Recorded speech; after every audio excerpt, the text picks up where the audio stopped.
Hey Radical fans, welcome to today's Radical Rundown. Today we're going to talk about symmetrical balls. Who should use them, when to use them, and what you should be using. Or the who, what, and the when. We covered that with the asymmetrical balls, which people would be ideal. But the symmetrical balls, probably a lot more people can throw them. They're less sensitive to the conditions. They have longer hook windows by nature, which is always good. So you want to look at, well, what should I be throwing? Again, we'll go back to the basic rule of thumb. If you're a low speed, low rev player, you probably want to go to lower differential balls. The RGs don't matter as much as they did years ago, but for the ideal ball for a low speed, low rev player would be a higher RG and a lower differential.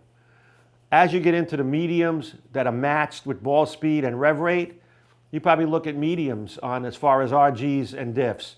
You know, for the lower guy, 0.35 and less is probably good.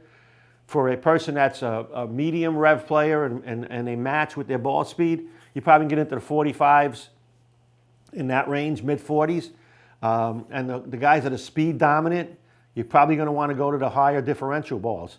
Now, when should you use them? On most conditions, they're going to allow you to stand closer to the dry, where you can use the dry for hook and the oil for hold.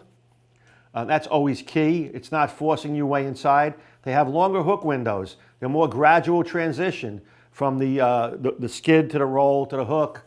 So you can always use that to your advantage. Training your eye to see when the right time to go to that ball is key. We talked about that in an earlier Radical Rundown. Watch how the ball goes through the pins. You know, that flat 10 means that ball is using up the energy in the wrong spot and starting to roll forward. Symmetrical balls tend to roll forward later. It takes a longer time for that to happen.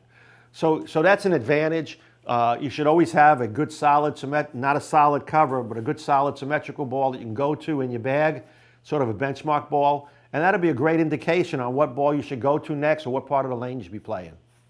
That's today's Radical Rundown. Hit the subscribe button and give us some comments.